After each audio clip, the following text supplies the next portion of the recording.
Today is Saturday, June the 18th, and it's approximately 3:12 in the afternoon. This is Doc John Robinson of Docgettochild. I'm here in my backyard, and I'm out here fishing and just enjoying this afternoon. It's a real hot day, but it's a beautiful day. And I'm getting ready to start on. So I told you, I made mention that I am an artist, and I do still lives, landscapes, seascapes, portraits, you name it. I got a piece of some of my work over here. Just take a look around. I'm in my backyard, and I'm out here fishing a little. Got my lines out in the water. Got a fly rod, and got some big nice catfish in here. Some bass, bluegill, brim. I stocked it when I first moved in here, and I live there's a big swamp right back of me, about a 40-acre swamp. And a few alligators gets in here from time to time. But anyway, this is some of my work here. And this guy that I'm going to bring up a little close, he's called the man with no plan.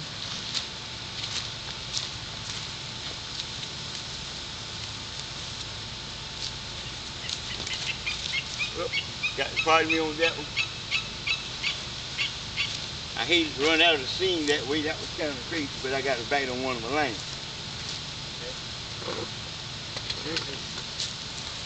Here is the man with no plan. I got to focus on there, but it don't work too good. Sometimes it'll go out and come back in. But this guy is the man with no plan. Actually, that's the way I was feeling one morning when I got up. I was diagnosed with this cancer and whatnot, and I lost quite a bit of weight. And I kind of looked at it like that guy. I was disgusted like that guy. And that was just the way I was feeling. I got two transparent walls on each side, and I got paint brushes down at the bottom. We'll see if I can move in just a little closer so you can really take a good look at it. And I'm not going to sell any of my work. I have 23 pieces, and I'm gonna get copies of some of them, and I'm gonna leave them for my wife. My life expectancy is something like 3 years, so I skate through my art. I got esophageal, and it's very, very aggressive. I'm in remission. They believe that I'm in remission. But anyway, I escaped through fishing, through drawing, through working with small businesses, trying to get contractors jobs, and this kind of thing. So this is the man with no plan. I have transparent walls here and a transparent wall there. And this is the paintbrush on either side.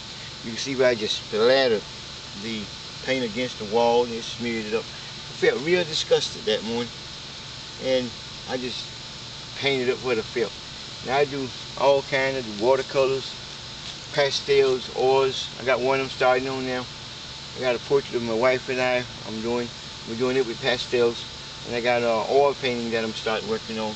And I'm doing another man with no plan, but in the evening setting with a red and yellow sun with black images of trees on the outer edges. It's gonna be pretty neat, I believe. But I'm gonna continue the man with no plan. That's the second one I have. That's the first of the second of the man with no plan of the 23 pieces. But anyway, I'm over here sitting down, relaxing, just enjoying myself today. And I love fishing. Oh God, I love to fish. I took my youngest son, Marcus. He's an engineer, and he's 27 years of age, and he's still in school, believe it or not. And Marcus, he's studying civil engineering, and by being a civil engineer, they give us an opportunity to be able to design bridges and whatnot. I was an industrial mechanic by trade and welder, okay? But I love the field of fabrication, that kind of thing. I love working with my hands and my mind. Thinking of the place that I live, Valdosta. I live in Lake Park, we stay in Valdosta, Georgia. And talk about a place that have been dominated and operated by one type of structure and city. We're trying to bring some things together along the race line, okay? But it's not as bad. The economy is down, and we're trying to get everybody to pull it together for the very first time and sharing in federal contracts. I'm a minister over at the First Antioch Missionary Baptist Church, and I was ordained by Life Ministry, and I'm running for my life.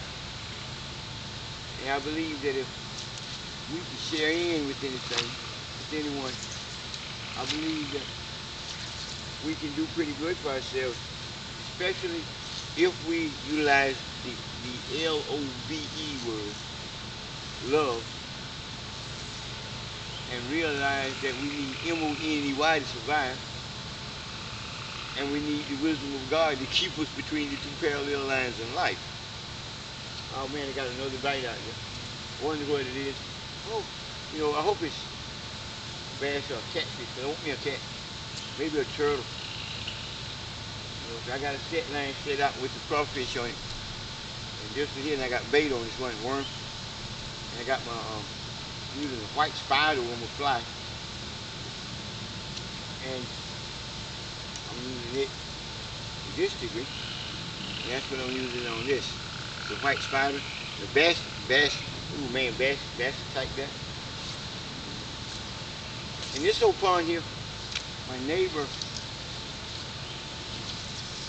he got these frogs, and they lay these eggs, and I get thousands of eggs in tadpole, so my fish be gouged out, you know.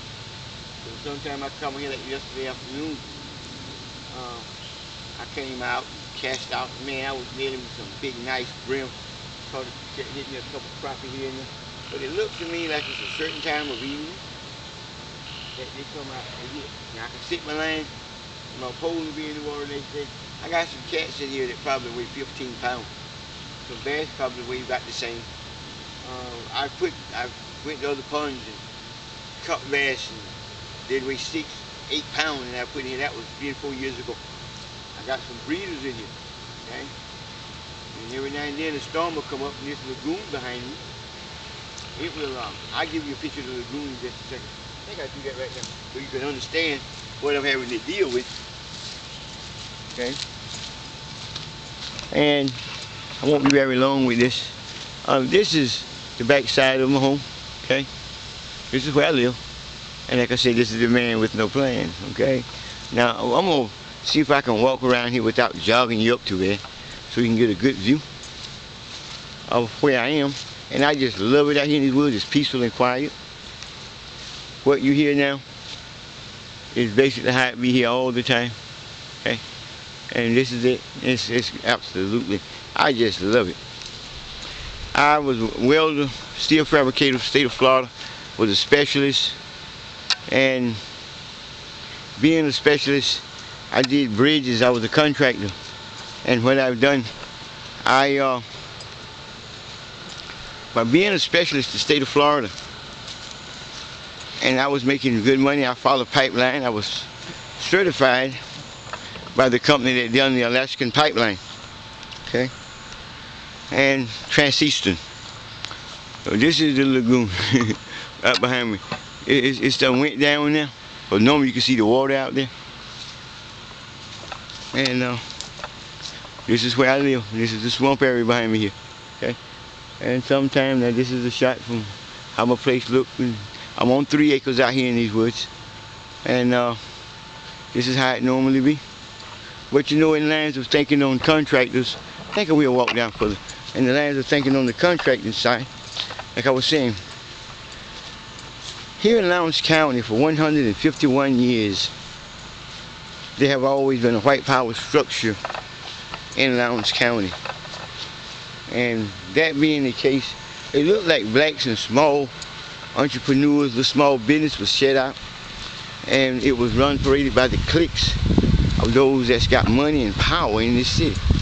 But then it grew and became a metro city instead of a little country town, and it changes things.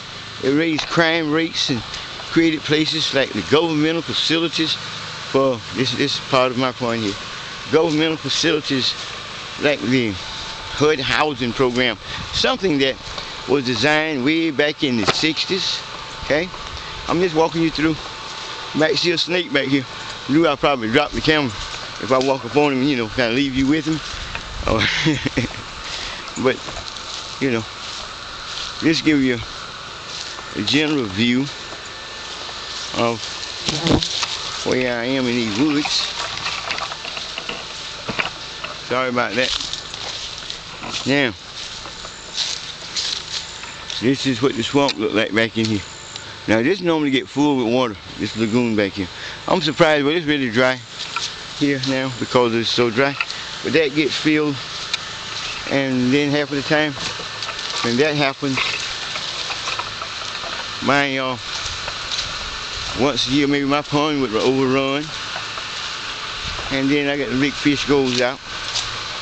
But I don't lose them all. I lose some of them, but they always migrate. But I don't have it, it's separated back there.